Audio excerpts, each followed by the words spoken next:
what I'm going to do is my intro is just tell us your name and then maybe just like a little bit about yourself. And then I'm going to take what you're saying and turn it into a conversation from there. Sure. Yeah. Okay. So my name's Jeremiah Schoenfeldt, and I've been an out-of-body practitioner for the last 2 years, and I've been a seeker for about 5 years now, ever since COVID. Basically, everything kind of like shook everybody up.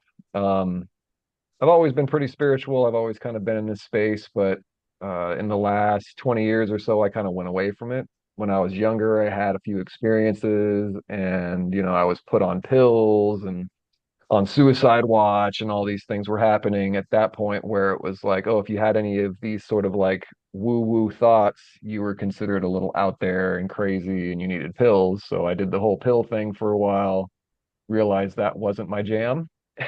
And I had a child, and I've been raising that child on my own for the last almost 20 years now. And since she's gone to college and COVID hit and all this stuff, I've sort of gotten back into the woo-woo space and really just dove in headfirst to all these things and gone down so many different rabbit holes.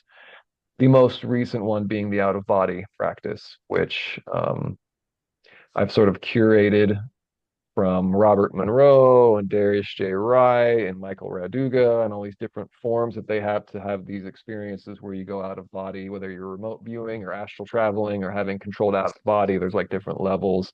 Lucid dreaming being like the lowest level of sort of this out of body state, and the whole sleep cycle thing and dreams. I've been really interested since I was a kid. Yeah, I'm gonna interrupt you and just go, Yeah. my little like narrow entry into this is I've always been really obsessed with the idea of dreaming and my Hmm. own dream life. And I've had moments where I've noticed a huge difference between my experiences of dreaming and other people's experiences of dreaming. So what'll happen is, and maybe this is like the similarity between us, is that a lot of people go, "Oh, I just don't dream." And I'm like, "Are you freaking crazy? What are you talking Right. about? I dream every single night and it's intense. Some of the most Yeah. intense moments of my life were just while I was sleeping." And Hmm. I feel like I have like a year, like years of just backlogs of just these repetitive dreams where it's almost like there are whole landscapes and stories and places that will recur. That's another one that's happened is people will be like, you have like a place you go back to? I'm like, doesn't everyone? What do you mean? And then the lucid dreaming experience too is also pretty common and it comes and goes and I've never really like focused on it to make it like a practice. It looks to me like that's exactly what you're doing, so I'll have something Right. in here. But I'm excited to hear about that part of it.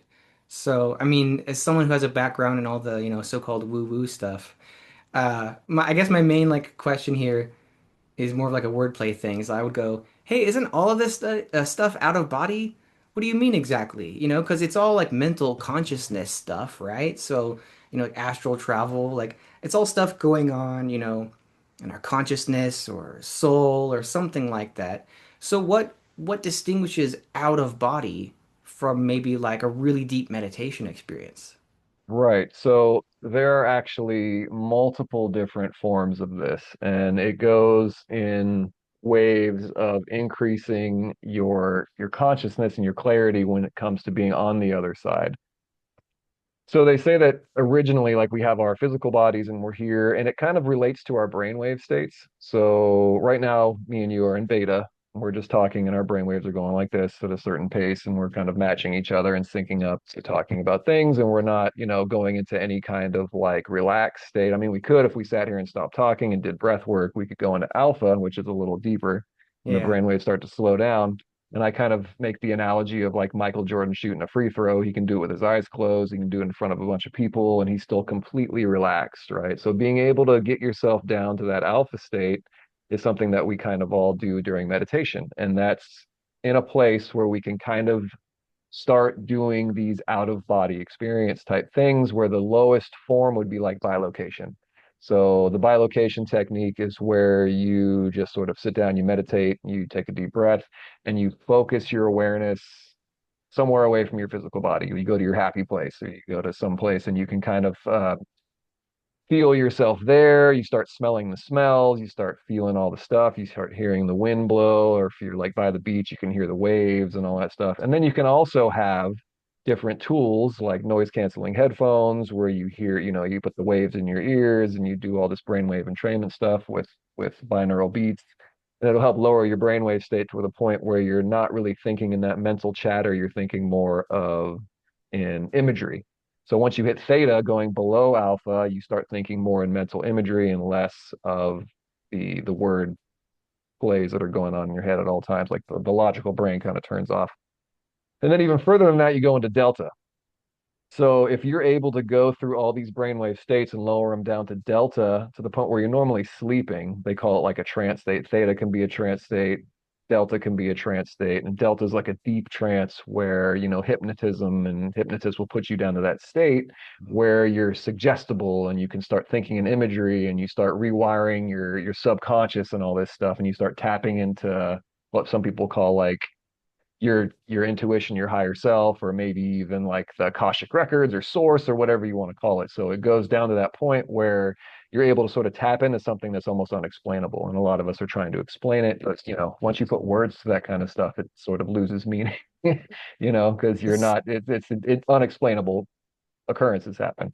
But it goes like this. It goes like by location, when you're in alpha, you can sort of kind of imagine yourself in different states. Then you go to the dream states where you're lucid dreaming, and they say in that point, you're in your own field, like in your bed.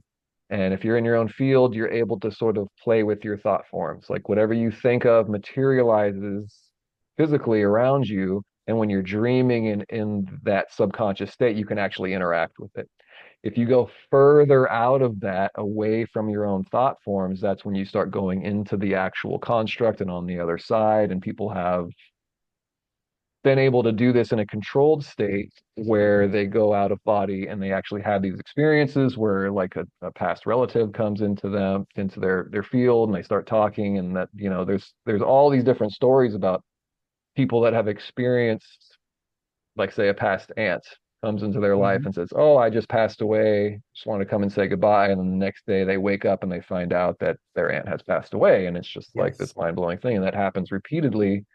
And some people say, "Oh, this is just like a trick of the mind. You're just hallucinating." But if that were true, like how is it that everybody has the same experience with this kind of Yes. stuff? And how You is know? it that people who, because if you were to say it's just like the power of suggestion or belief, placebo effect, people who don't believe in it have it happen to them.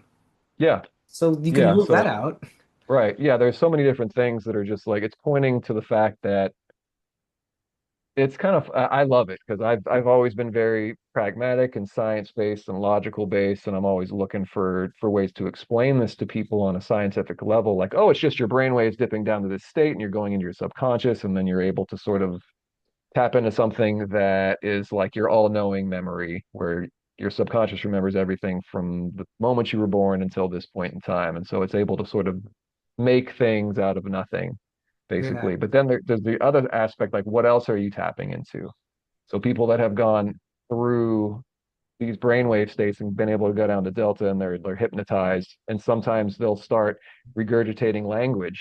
They're able to speak Spanish or Yeah. Portuguese or whatever French, and they just say it. You know, they're fluent when they're hypnotized and they're talking to the hypnotist, and then they wake up and they have no idea what they're talking about, what they just said, but they just were speaking a different language fluently.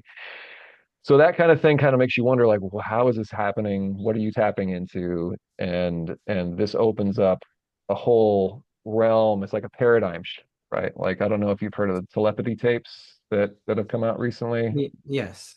Yeah, so that sort of flips the paradigm on its head from materialism to now consciousness sort of leads the way, in my Hmm. eyes anyway. So Yeah, it's really, really funny. Like I've just been a guy who's been like reading anything that's weird. Like in my childhood, I'd go in the library and I'd just go to like there'd be like this encyclopedia section and it would just be like all the weird stuff and I'd be like, hey, my family's not here to know I'm reading all these bad things. You know what I mean? I'd read about like ghosts, right. Bigfoot, aliens, anything that was just like out of the ordinary. Yeah, I the was taboo reading about stuff. them. Yeah, so I've always like assumed that like there's some kind of weird paranormal dimension to this world. So, and then I don't know if this happens to you, but then what'll happen now is then things become mainstream or they just become like more shared on social media and people be like, "Did you hear about this thing that just came out?" And then I'm like, I don't really care if it just came out. This is something that's just part of human nature. And then I'll have times where I'm like, you try not to get too resentful about it because you just go, hey, if people come to the truth, I have to not really care how they came to the truth. You know what I mean? And not be so At least they're there contrarian now. that I'm Yeah, like, hey, it's all mainstream. I don't know how I feel about it anymore. But you know what I mean? It's funny how something will be trending and then people be like are into it. And I'm like, hey, you gotta learn to dig deeper. Like let this begin right. like a journey for you of searching for yourself of maybe there's other things that people aren't talking about, you know? Like deeper than that instead of the oh look, well everyone's talking about it now and Yeah, it's the everyone talks about surface level. UFOs and whatever and then I'm like, well, what makes it different to you now? Like is it because it's on your phone? Have you become Right. more suggestible just to the idea of like everyone saying something on your phone and that like Yeah, it's trending now, so now I better pay attention instead of, oh, this has been something that's been around for probably thousands of years and we've just sort of been shut off to it and now we're all kind of coming back to the realization that this is the truth. And it's funny because I start healing. Hear things like the Great Noticing or the Great Awakening, or it's apocalyptic, where the old paradigm shifting away. It's not really apocalypse, as when we were always taught like nuclear missiles flying all over the place. yeah. But it's just like all the old paradigms and all the old distortion and lies and deception are kind of dissolving into truth, where truth is now coming forward and there, you can't really escape it. It's so I kind of like in the last 5 years, I've almost pictured that COVID almost turned like the light on and now the roaches are scattering and trying to like figure out whatever they can do to sort of hide us from the truth, but we're all Mhm. figuring it out, especially with just conversations like this. We're having these conversations and Yeah. it's destigmatizing the entire woo-woo aspect of everything, where now it's completely commonplace to be talking about these kind of things with each other because obviously this is all kind of new to a lot of us. And even for me, like I experienced a lot of mystical stuff that happened to me when I was like 19, and it made me sort of, where I say I went a little crazy, but in actuality, I was just seeing through the veil at the time and I wasn't ready for it. And there was nobody really there and I had no support. So I felt like I was going nuts. So I had Yeah. a near-death experience and I had this mystical sort of thing happen. And I just sort of shut it out of my memory, like it's all gone. It's still there, but it took a lot of work to sort of remember that, right? So I when I went through it at the time, it was very traumatizing, and then I had to take pills afterwards. Like to be completely transparent, I had a suicide attempt when I was 19, and I had a near-death experience where it was very spiritual, very mystical. And when I look back at it still, there's so much that I can't really remember. But as I go through the practice that I have now, where I'm like going through self-hypnotherapy, I listen to binaural beats and I meditate and I lower my brainwave states, I can remember a lot of the things that happened to me if I choose to try to recall it. It's like awakening from a dream and I forgot it for so long. You ever have a dream where like you go through the day and then something will remind you of that dream and you start remembering more of it? And you're like, oh yeah, I had that Yeah. dream. I feel like you have to pick up a thread, and I've had this thing, and you're probably already deep in this, like these methods, but I intuited that what you'll do is you'll start off not knowing what you're doing, and you'll go, this isn't going to head anywhere. I have no idea. But you just get like a fleeting glimpse of something. And then what you do is you kind of just like, I'll just sit quietly and just kind of like think. I think I've just been automatically doing self-hypnosis my whole life and like trancing out my whole life. And then, so it's like weird to think of it as like a method. I just do it automatically. I like sit quietly and I'll like dwell on it. You know what I mean? Kind of just like let it sink into my brain. And then it like starts to just bring up the association. And then you'll notice it like Right. open up wider. And then you go, oh, wait, I remember more of the dream. There's more. But you can't like force it. You have to let it kind of like bloom automatically. Yeah, once you start thinking too much with your left brain, all the logical stuff, and the mind takes over, and you start analyzing and criticizing, and instead of just like letting go, and that's the whole practice in meditation, is just sort of you see a thought cross by and you just let it go, like, leaves in a stream passing you. You don't want to grasp for them and hold on to them for too long. You just let go and flow in the stream and things will come to you. And it's counterintuitive for sure. Like you feel like you have these profound thoughts and you want to hold on to them and gather them and then write them down and do all this stuff instead of just experience them, feel them fully, and then just let them go and move on to just your breath, and the things that you do in order to kind of get into these mind states, however you do it. And you were saying, these different things that come. You can call them synchronicities, you can call them downloads, you can call them like talking to your higher self. There's all these different words for it, right? And again, there are really no words to explain this. And when you try to start explaining your personal connection with whatever it is on the other side, whether it's you're getting downloads or you're having dreams, even talking about your dreams to people kind of freak people out because they don't know how to how to react to them. Those dreams are really just for you to sort of interpret.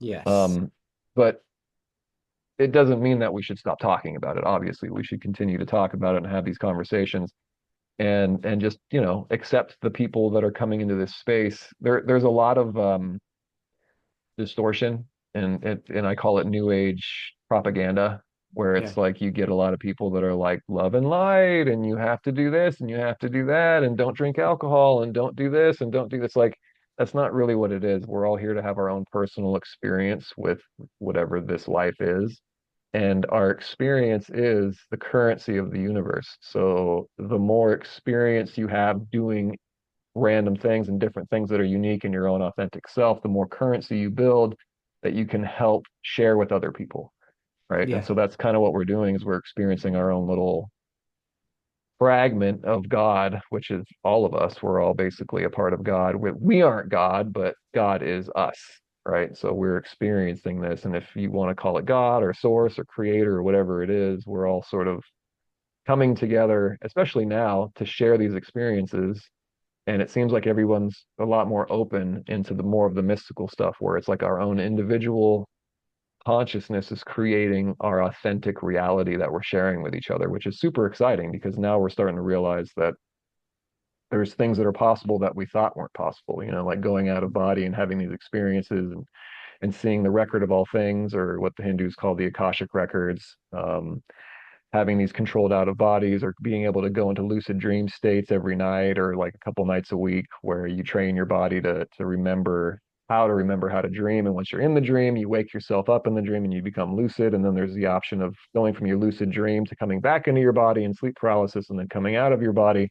So there's all these different techniques that people are starting to figure out, and it's becoming more commonplace where people are just like making videos on YouTube, and it's like they're all having very similar experiences as to what they're seeing.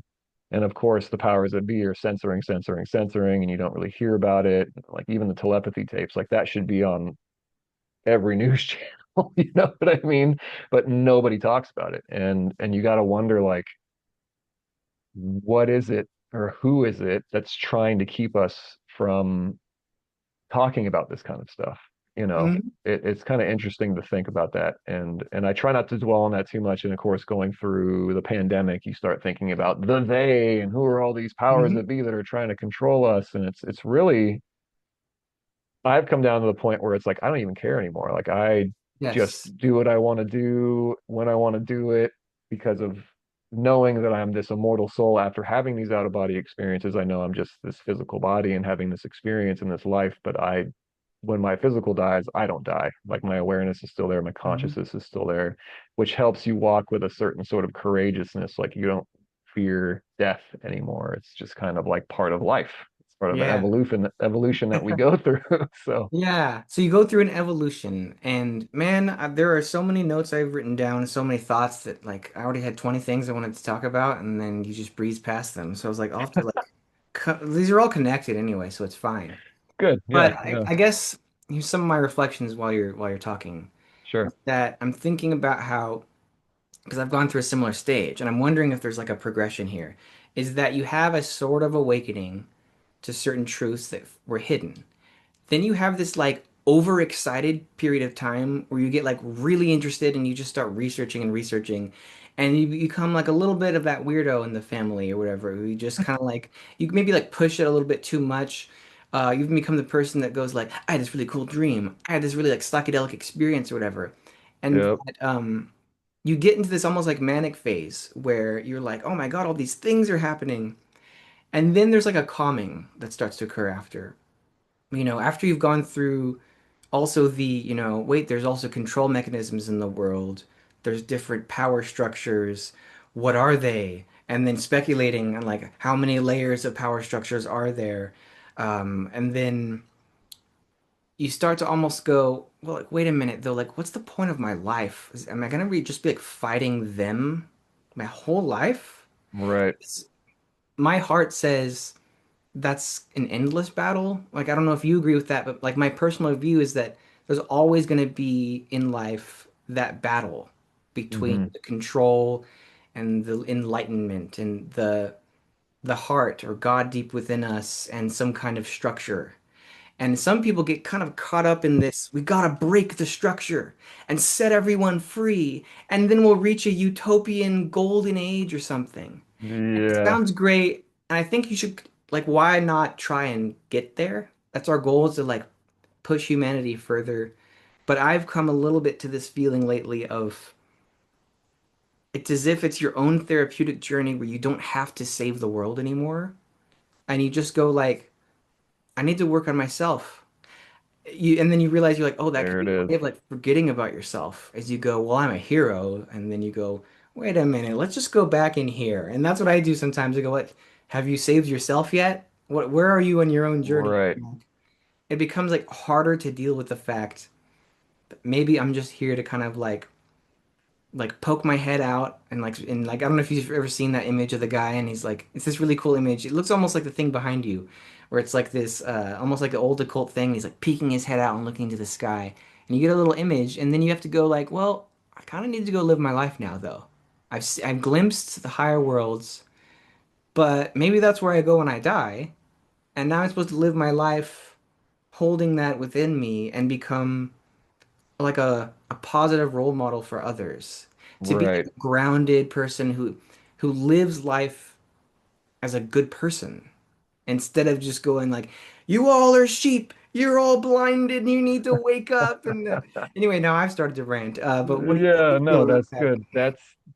That's perfect because that's sort of the evolution of the mind and soul, right? So we get thrown into this material world, and our first inclination is just to explore everything, be tactile, be like, this is what rocks are, this is what air is, this is all the sciences. So we dive deep into like exploring our surroundings and everything around us, and we're sort of testing it with the scientific methodology, and we're criticizing one another, and there's no unconditional love. It's all based on fear because it's all unknown, and so we're just fear, fear, fear, explore, explore, explore. Very masculine, like we're going out. And now it's sort of coming back into the feminine, where everybody's sort of realizing that you have to come back to going inside yourself instead of judging other people outside. Just have, first of all, unconditional love for yourself. And if you can accomplish that, it's much easier to have unconditional love for everybody else. And once you get to that point, which I can't say that I am, I still have my judgments, I still have my flaws, and I'm not perfect, but I'm really trying to, when I notice myself having that fear, having that judgment, or any kind of like, I need to do this and this person is they're trying to control me and this and that. All I see now are reflections of myself trying to teach me a lesson, right? So it's the things that I need to work on, that the problems that I face in my life and the people that I start judging and things that are mirroring outside of me that I'm exploring outwards. It's just trying to get me to come back in and be like, you have this inside yourself that you need to deal with.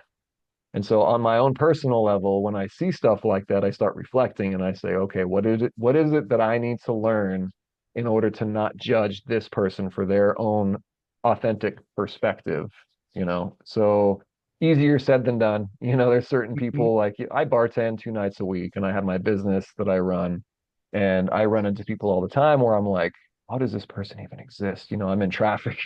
Yeah. The gas is on the right, and I start losing my mind in traffic. And I'm like, what am I getting so mad for? Like, it's a beautiful day. I'm listening to this podcast. It's a nice life that we're going through. And yeah, we have our struggles and we have our ebbs and flows and ups and downs. And that's part of it, is just knowing that you're suffering or things are going poorly and things are bad and you're not creating the abundance in your life you feel like you deserve.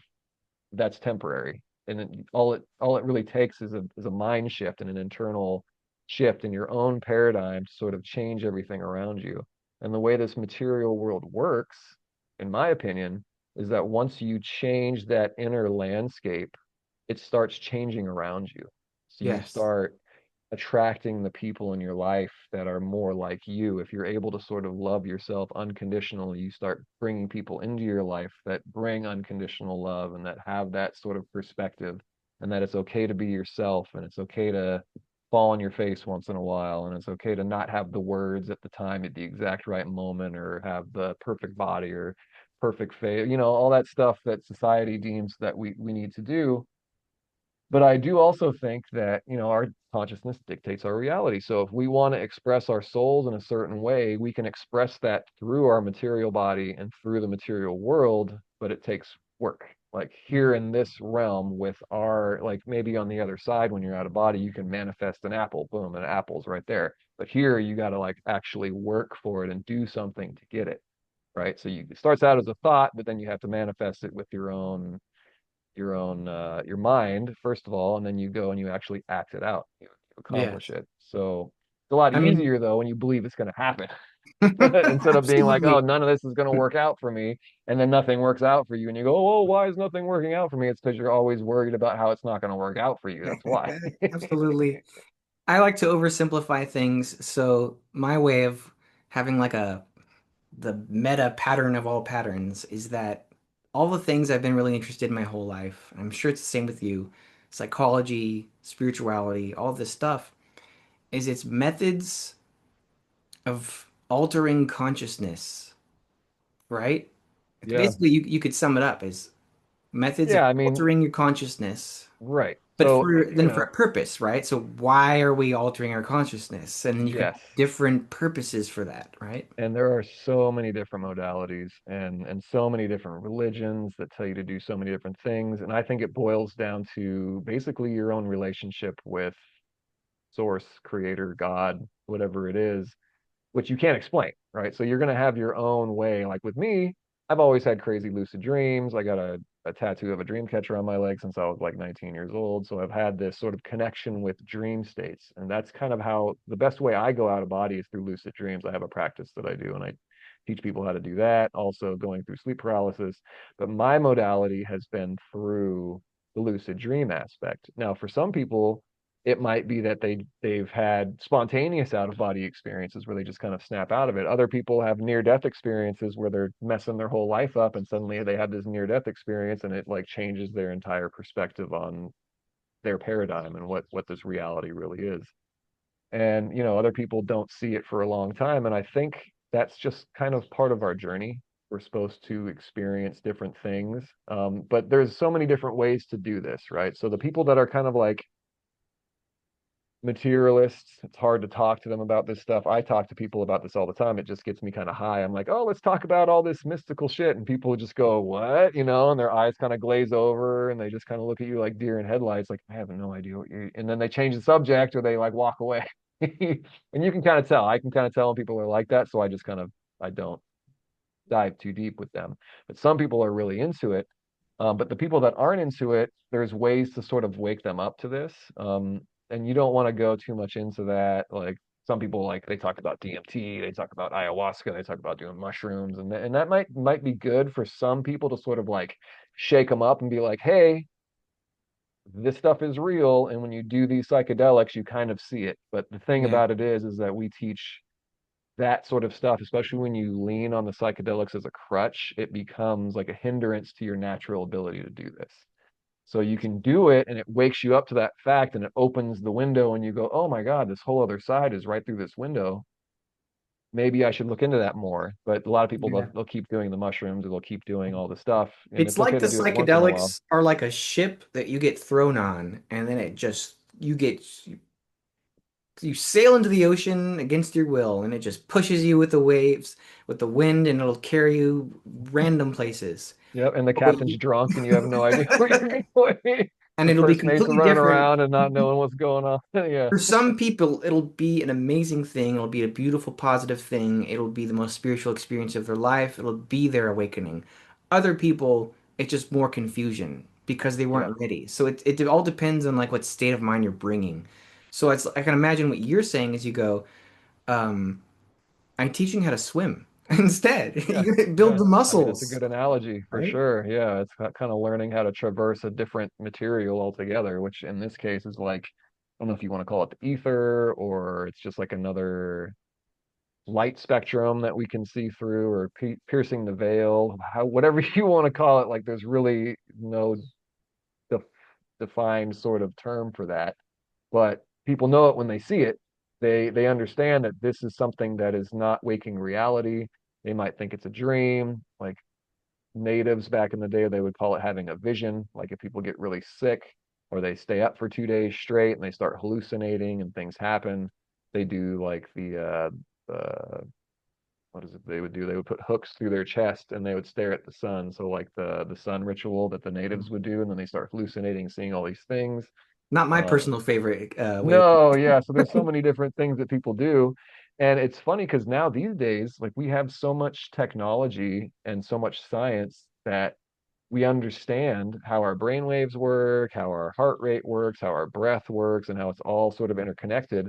And when you do these different techniques, whether it's using binaural beats or going through self-hypnotherapy or just meditating in a certain situation, everyone has their own way that works for them, right? And so some people like theta wave, some people like delta wave, some people like alpha wave. I mean, it's so dependent upon what the person prefers. And there's so many different ways now to do it that it's kind of exciting because it's like you can mix different frequencies, carrier waves, all these different things, put them in different situations, and everybody reacts a little differently. But at the end of the day, when they all have this experience, they all say the same thing. They all say that the light spectrum is way more dense. You feel more in your body, like you're more alive. You see more of the light spectrum. You see colors you've never seen before. You start remembering things from your past. Deja vu will happen. More synchronicities happen. All these things happen that are just completely unexplainable. And then you try to explain it to somebody, and you stumble over your words because you don't know how to Yeah. express your particular authentic perspective. But Yes. we can all agree that that perspective is there at this point, and I'm 100% sure that we can all do this. We can all access this other side, and it's actually pretty easy um, in theory, but it just does take practice. It's like going to the gym. Some of us are naturals, like some of us just pop out of body naturally. That's not me, like my girlfriend, she can sleep in 5 minutes. She's done, like she falls asleep and Yeah. then she's out and she's Nice. like, and I can't do that. It takes me a long time. If I wake up, I need another hour to fall back asleep. But there's these practices where if you can like wake up and fall asleep and wake up and fall asleep, you can go out of body in between waking up and falling asleep because you're in that trance state. That's not Well, me, but I'm wondering certain if people might be good at that. your tendency to take a while to fall asleep, since I'm sure everything in you is some kind of a pattern. I'm wondering if it must be a connection between that slow falling asleep and these ways that you're training your consciousness all the time. Yeah, so that's to me that's like a circadian rhythm. Hmm. So if you look up any kind of sleep study, they talk about our circadian rhythm and how some people are like geared to waking up early, some people are geared to staying up late. I'm more of a I stay up late, Hmm. and my girlfriend's the opposite. So she's able like we're kind of on different schedules and we kind of sleep differently. But at the same time, I understand that if her modality was one way to try to have these experiences, mine would be completely different. Like I would have to do brainwave entrainment and lower my brainwave state. With her, she would just have to concentrate on staying awake while she falls asleep. For me, it's even just getting down to that point where I feel like I can fall asleep. Like with her, she's out. With me, I'm like, oh, I need binaural beats and I need self hypnotherapy and I need all this stuff to kind of assist me because I'm more in my left brain where I'm chatter, chatter, chatter before bed. Some people can just turn that off and go to sleep. Yeah. And that's just not me, like everyone's a little different. And some people are going to need even more than that. Some people need to like figure out their circadian rhythm, what their REM cycles are like, because you can time this just right. There's a technique that we do where it's called like wake induced lucid dreaming. So you wake Right. yourself up Wild. at different, yeah, wow. So you wake yourself up at different intervals. And then if you're able to catch that REM cycle when you fall back asleep, you're much more likely to remember your dreams and much more likely to have a lucid dream. And the same goes for out of body techniques. When you find like your sweet spot For me, it's between like 2 and 3:30 in the morning, and they say that's like the witching hour and all that stuff, right? But but it actually for me it's like that's the sweet spot for me. If I can wake up there and attempt to have an OBE at that point, it's much more successful for me because that's that point where I know that my circadian rhythm and my REM cycle is at that sweet spot, you know. And Yeah. we teach people how to do this. We teach people how to like read their circadian rhythm and their REM cycles through EEG monitoring, and then once you wake up, you put on the delta waves or you put on the theta waves or whatever it is that helps you, and you have these experiences, and they're once you have one, that's all you need, and you're hooked. It's just like, oh wow, you get out of your body, you look and you see your body on the bed, and that's it. Mhm. Like you realize that, oh shit, that's my physical body on the bed, but what is this? Then you start realizing that this is you. Like you're not your actual body. You're this awareness or this consciousness that is using this body as sort of like an avatar for this reality in this Mhm. world. Um, and I know it's crazy to talk about, right? Like we talk about these things and people have these near death experiences and they talk about this kind of stuff and then they're like, oh, it's just something that everybody hallucinates. But it's like, how does everybody hallucinate about the same thing? And how Mhm. does I'm part of Darius J. Wright's method where he teaches people to go through out of body through sleep paralysis. And so learning through that you can see that all these different people that learned how to do this, and we have testimonies. I did a testimony on his YouTube channel. It's coming out in a couple of weeks, but he has 88 other people besides me, and we've all had similar experiences. We all feel the same thing when we're coming out of our body, like you have this sort of static or vibration that happens, or maybe the covers feel very heavy, and suddenly you're in sleep paralysis, and then you can pull yourself out. And when you pull yourself out, we all have very similar experiences as to what goes on when you have those sort of those moments. And it's really all I can talk about now, because once you Yeah. experience it, like I said, once you're just like, wow, this stuff is possible. I want to experience this all the time. And I also want to tell everybody that I can that this stuff is possible. And it's not like I'm pushing it on people, but I talk about it in passing and I'm like, oh, well, yeah, you should try this. It only takes like this, and this. You can teach people how to do it in like 20 minutes and it just takes effort. And then once you make the effort and you do it, I would like to talk to you about it, right? It's like, okay, now that Right. you know how to do it, let's have a conversation. Oh, wow, this is what I experienced, and I saw this and I saw that. And, I won't go into too much detail about my stuff because I do have a testimonial coming out and I want to have that released first, and then you can kind of hear all the things that I experienced. And they were like, okay, we're running out of time. Can you shorten it up? Because I had so many experiences that have Yeah. happened over the last 2 years. Um, So and it's just you're kind of like a scientist of consciousness. So kind of like what you sort were of. saying is you're definitely doing a lot of experimenting. You're literally observing, you're taking notes, taking data, comparing with other people, noticing the common patterns between them. You know what I mean? It's like you're going out into the field and like you're like a naturalist of consciousness. So Yeah, and it you're is. It's an noticing that there's this exploration. stuff that's like, yeah, you're a pioneer, explorer, you're going out into that ocean, like I was saying.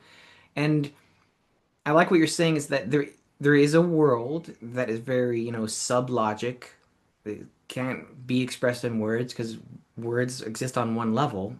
So you can't use that level to talk about what's on another level. So I understand that. But what people do talk about hints at there being a kind of structure to this magic, that there's some kind of a pattern and that the universe is all patterns and in my mind I even think that intelligence is literally just pattern recognizing, just the recognition of pattern. How Right. would Yeah. something make sense? What do we even mean when we say does something make sense? I think we mean does it fit into something? Does it Yeah. Does it fit fit in the into what paradigm we that our perception is in right now, which doesn't mean that it's going to be there tomorrow? yeah, so like as we kind of like as like sort of wind down as we've gotten wound up in this conversation. I think I like that you're someone who's like really I could see your excitement and I'm like I just want to talk to you more. I've had all Sure. the questions I can ask you. Um And you seem like you're really like detail oriented. Like I was saying, you're like a scientist archetype to me. That's like what I see in you. Yeah, that's what I've always Um, sort of been. I went through kinesiology and I learned how the body works on a cellular level, and I learned how to do studies and the methodology of epidemiology and how all that stuff works. mhm. And you can apply it to this, which is great because there's so many ways now where science is like shaking hands with this esoteric, mystical, Yeah. ancient mystery school teaching stuff. Oh And yeah. it's exciting. And it's like, oh crap, you got the slit experiment, you got the telepathy tapes, you got the Yamamoto water experiments, like all these different things that are just pointing to you that consciousness dictates your reality and that consciousness comes first. That's the foundation. And that's sort of the thing that I think if we can all get on board with that, um, that's going to change the paradigm of a lot of these Mhm. social structures that we have because we're going to realize that we're not dictated by this material world. We're dictated by our emotions and what we expect and our intentions through consciousness. And if we can come together and have that sort of shared goal of making the world a better place, like heaven on earth, that's what we can accomplish. But it takes getting rid of a lot of this control structure crap where people for thousands, I think, of years, maybe even more, have been attempting to sort of mask the potential that we have as human beings, like our actual power that we have inside of us. They're kind of like just search outside of your body and look around and explore the material world and try to figure stuff out. And if you can find a couple magic sticks and rub them together, maybe then you can make consciousness out of AI. And it's like, no, consciousness comes first. It's the whole like chicken and the egg kind of thing. Like consciousness comes Consciousness before comes first. everything. And Yeah. So I it's mean, you're headed there, but yeah, you almost got ahead of the question that I was going to ask you. Is I was like, if I were to get underneath all of these details and all of these exciting ideas that you have, and to slow it down, I would be like, Jeremiah, why is this important to you? wow, that I mean that's a very expansive question, honestly, and I could go on for a while, but just to make it very simple, this sort of thing is very important to me because this is the kind of thing that makes the future a better place for people. And it's being of service to our communities and our children and the future of this entire planet, this entire realm. Um, it makes sense to figure it out for myself first. Like you said, I'm sort of like experimenting with this myself, like I'm my own guinea pig and I'm doing all these things. But now I'm at that point where I want to show people how to do this, and then they can be their own guinea pigs too. So they can Yes. kind of branch out and kind of figure out what it is that works for them, their relationship with this. And it's just waking people up to the fact that there is another side to this reality, and it's not just this material world. Some people call it the simulation Yeah. theory, and I don't Yeah. really like that Yeah. term. But So I I like that. honestly, So you're saying that you really, this is going to help the future. It's going to help wake people up. And essentially it sounds like you've discovered something and you want to share it with people and you have this burning desire to share it. And then, so my next question is, what have you learned? What has happened to you that was so profound? And I'm sure you could go on. What is it yeah, that you were learned? What is the wisdom? What happened to you, Jeremiah, that you want to share well, with the world so much? there's quite a bit to that question too, but I want to go back. I didn't discover any of this. This is not, Yeah. I am just stumbling across this But ancient we knowledge all that's been around personally discover forever. things for ourselves. The first time I experience something is the first time I experience something, right? Right, that's true. You're very right. I understand that. Okay, so in that sense, for me, ever since I was a kid, I've had dreams, and you were talking about your dreams early on, and that sort of helped me transition into this. If I didn't have all those dreams and I didn't have these moments of lucidity in my dreams where it was like, wow, all this stuff is happening and I don't know how to explain it. Like that dream sort of predicted the future and then suddenly something came true from my dream and I'm like, oh crap, this actually happened. And now I look at it and I think, oh, it's just seeing a potential future. Um, so seeing stuff like that when I was young and sort of just writing it off helped me now when I look back. I go, oh, I was actually tapped into something. I just didn't know I was, and I wasn't ready for it. Right. So my personal experience, I think we all go through something like that. And either we completely stomp it out early on, like I almost did, and we don't ever revisit it, or we go into it at the time and we're gung ho right when it happens. And some people do that, like the people that I follow in the out of body practice, like they've been doing it since they were like 16. It happened to them and they never ignored it. They just kept going into it. And those are the people that got good at it. I kind of wish I did. I don't have any regrets. I feel like I have my own personal relationship with this now because of everything that happened. But it took that happening early on for me, ignoring it for like 20 years and then coming back to it again. So for Yeah. me, it was my whole experience. And like I said before, experience is the currency of the universe. So my experience will help other people who have gone through something similar where something happened to them, they ignored Yeah. it for a while, and now they're back in it again. So those are the people that I Yeah. kind of I'm good at reaching because they're kind of like, oh yeah, I've always had dreams too, and now I had this happen the other day, and I feel like I came out of body or blah blah blah, whatever it is, and I'm like, oh yeah, that's real, and I give them reassurance, and they're like, okay, well, how do I do this? Then I start explaining the nuts and bolts of it and just the techniques, and it's just tools, like you just Yeah. learning So that's basic cool. So things. it's like what you're doing is you are kind of you're helping people not to like discover a whole new world, but to kind of come back to themselves. Maybe they did that thing where you're saying like they stomped it out. They were told to ignore something that happened to them, to Mhm. block it out of their memory, to kind of just go with whatever everyone else was saying is real. And I kind of like that. It's almost like you talk about it as if like it's like I was saying, like this big world of consciousness, but in a sense, you're kind of bringing people back to themselves and reassuring them that you're like you already have what it takes. It's not like you're giving someone like something new.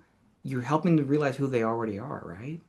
Yeah, yeah, and it's just showing other people through my own experience to say, hey, this is what I've done, and I think that in my case, it's similar to a lot of the people that are, in our situation these days where we've gone through life thinking that you got to get the car, the woman, all the other stuff to be happy when it's actually going inward and finding peace Yes. within yourself first instead of like finding peace elsewhere, right?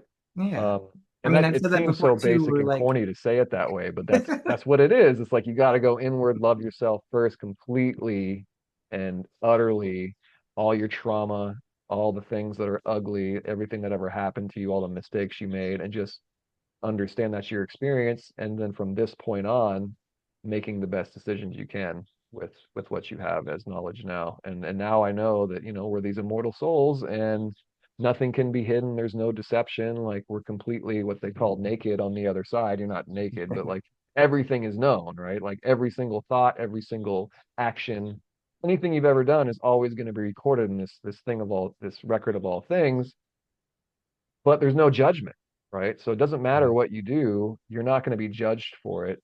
It's you that judges yourself. So when people have these out of body experiences, they go through something called a life review. I have yet to have mine. I'm looking for mine, and I know it's going to be painful because there's so many things that I've done through life that were outside of love. So they say there's no such thing as a demon, there's no such thing as like these horrible, bad, negative entities. There's just humans that have fallen away from love or other beings that have fallen away from love to the point where they're doing things outside of love and they're harming other people. Um, what's worse, a demon or falling out of love? I well, don't if you fall out of know. love, you're becoming demonic as you do that. So a Yeah. demon is not necessarily like a someone that you should judge. I mean, you can protect yourself physically from these people because they will harm you. And so it's okay to protect yourself and those you love. And there's this whole saying that we go by. It's like you do no harm unless you see harm being done. So it's not like turn the other cheek. If you see someone doing something horrible to someone, you stand up for them in that position. And if you Yes. have the power to do so. So do no harm unless there's harm being done. But at the same time, you try not to judge these people because they are just like you. They've just fallen out of love to the point where they're just in love now with the material world and what the material provides them, which is usually just comfort. It's usually things like comfort, complacency, like these push button pleasures and things that we Hmm. have in this life now that keep us very docile instead of having that I need to grow. I need to come out of my comfort zone in order to grow, in order to Mhm. experience the things that I know are in this reality for me to experience instead of like I've heard someone talk about this, and this, and that's crazy, but I don't want to do that because if I go to that realm where out of body stuff is possible, it shakes up my reality to the point where I might not be able to go to my 9 to 5 job and be happy anymore. You know? Yeah, So, see what you're so saying it, is you're offering somebody. I was gonna say like, so you mean you're not offering people total comfort and security? no, it's Because that's all that uncomfortable. It's I want, so painful. I'm gonna run away from this. Right, It exactly. And sounds like that's, you're offering something for the adventurer, and yeah, that looking for people who are the seekers already, and that if they're listening, you have something cool to offer them. But maybe if someone's not ready, they're not ready, right? Like if they're just looking for comfort and they're in total fear, and you were to just like somehow force them through one of these experiences, they would just terrorize themselves with it because they haven't, exercised those muscles. They haven't learned how to yeah. swim yet. But then there are those people that are on the edge who have always been looking for it, maybe like you were. And then it's almost like you're looking for like-minded souls, you know? You're not looking to like I want all 8 billion people to at the same No, time have the it same only occurrence. takes a small percentage to sort of have them see this, and that spreads to everybody else, and you can tell when people aren't ready. Like you'll start talking to people and they'll change the subject, they'll walk away, they'll change their whole body language. Like they're very uncomfortable with any sort of connection with God, source, or whatever. Like I talk about mystic Christianity, like there's distortion in everything, right? Like all these major religions, but you can talk to someone who's a Christian and start talking about out of body experiences and start talking about how Jesus talked about it in the Bible, like dying before death, having a second birth, all that kind of stuff is all mentioned in the Bible and in all kinds of ancient religion, ancient hermetic texts and philosophies, and Pythagoras talked about it. So I mean, it's something it echoes through history forever. And it's just talked about it indirectly and directly. Um, but yeah, there's a lot of people that I have talked to about this in Christian communities. Like I would go to churches and I would talk to people and see how open they are. They talk about the Holy Spirit, which I'm all about. I'm all about meditating and having the Holy Spirit come through me, which to me is just like the ether, the power, the connection to source, and all that stuff. But some of them, they get scared and they start calling it demonic and they start calling it like otherworldly. And the Bible tells us not to do that. But you got to understand that the Bible and Islam and a lot of these other religions, they specifically say like do not go through anyone outside the church to have these sort of mystical experiences. You got to go by the book exactly word by Yeah. word for what the Bible says, which is a distortion. It's a control structure. It's been rewritten and all that stuff. Hmm. So when you start talking about that with a Christian, sometimes they'll try to headbutt you. Yeah. So you got to be careful. And whenever But I've analyzed that kind of mindset, I try to figure out what's really going on because what I think is, let's say that like you have, the power of Jesus with you. Let's say you're thinking that way, right? Then you can go anywhere and Jesus he'll be by your side, he'll protect you, and that you could walk with faith wherever you go and you'd be protected. That living your life, in other words, what I'm trying to say is that fear has no place in my ideal like spiritual life. Fear is the last thing you would ever want to do. But it's like some people, it's like they imagine anything that's actually like really a spiritual experience, they're terrified of it. So it's almost, I have this thing I've said to someone where I was like, I bet you could give someone like a vision of God and they'd be terrified. Like God would be the devil to them. You know what I mean? Like yeah, they yeah, just, and then once again, you just go, it's that same pattern of even religion for that person would just be like, can I just live out my life? And I just want to watch TV and I just want to have, you know what I mean? Like my yeah, little world. And then they can say that like they're religious, but they're really living the same life that everyone else is. yeah, And you're an explorer. And I think that God rewards the explorers. And I'm not going to even say that, you know, there is no risk to any of these things. I mean, everything has risk. If I go on a hike, I say, it's a great thing to go outside, but like you got to watch where you're going. I could slip off the cliff. You got to be good. Right. You know what I mean? Like it's not just all perfect. It's like you were saying, love and light all the time. You can Oh yeah, have no, I mean, dark things can happen, there's a but lot you of got to things have the that happen. courage. Right. I So, mean, it's able to roll with the punches and face the unexpected, you know. but I think in the long run, what you're showing people, and maybe what you've learned, is that once you get a glimpse that, like you were saying, we're all immortal, you realize that nothing can touch us, that death really isn't something to fear.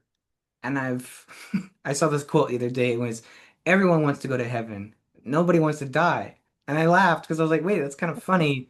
That's pretty true. Everyone's like, I I like really want that. to go to heaven, but just terrified of dying. And I'm like, they go together. You really got to die to go to heaven. Right. Yeah, it's part of the Um, process. yeah, Yeah. exactly. But And in a sense, yeah. it's like you're saying, if you face this small fear, you can get over it, and there's something to be overcome. And I feel like is a pattern with a lot of these OBEs, a lot of these experiences, is that people realize, like, once you got this glimpse, you can never unsee it. And then you go about your life, and people maybe think that you look the same as everyone else, but inside, you know that you've changed. So I think the commonality between you and me, to kind of like wrap this up, is that I don't know if that's what you believe, but my major value in life is to help people overcome fear and to be courageous. I don't care like specifically what words you use or what you believe in. I love to see people push their own boundaries, to live out their full potential, to evolve, to change, but especially to live a life of courage. What do you think about that? Yeah, I mean, that's kind of why we're having this conversation, right? Is to sort of bring awareness to this whole taboo subject. And when you start talking about the fear of it, the fear is Pandora's box, where once you open this, there's no going back.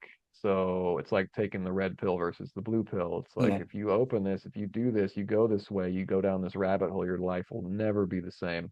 And you're going to have to be able to roll with those punches because there's going to be a lot where you're going to be called crazy, you're going to be called fringe, woo woo, outside the box, all this stuff that, according to society and the norms of people being controlled and comfortable in these little boxes, you're going to be considered the threat to their comfort and to their lifestyle. And usually it's like when you do stuff like that, it's almost like threatening their morality and their humanity into where it's Hmm. something that's dangerous and to be considered. I could see why the church tried to call it demonic and all this stuff because it's like it's shaking the paradigm and it's getting people to tap in to a stream of collective consciousness that alleviates fear. Because once you feel that, you feel like you're home.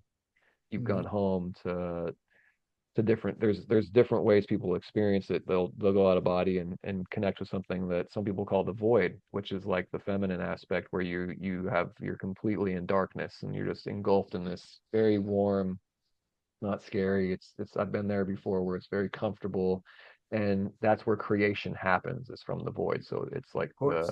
the the baseline of nothingness where things start being created. It's like having a blank slate. It's And then the womb that gives yeah, birth, right? exactly. Yep. And then there's the other side where it's the complete opposite, where it's complete light and everything everywhere all at once is happening. Right. So it's almost when you go to that point, it can be too much for people too, because it's like glimpsing into the potentiality of all different futures at the same time, and time doesn't make any sense, and it's just real Yeah. confusing, and I've had you my own can't make little sense of it. You I've can't had put my it own into little words. experience with that, which is that's got to be maybe for a later time. But really, the idea that I thought everything was supposed to be pure and kind of like an empty void, and what got was something more like a kaleidoscopic circus of everything.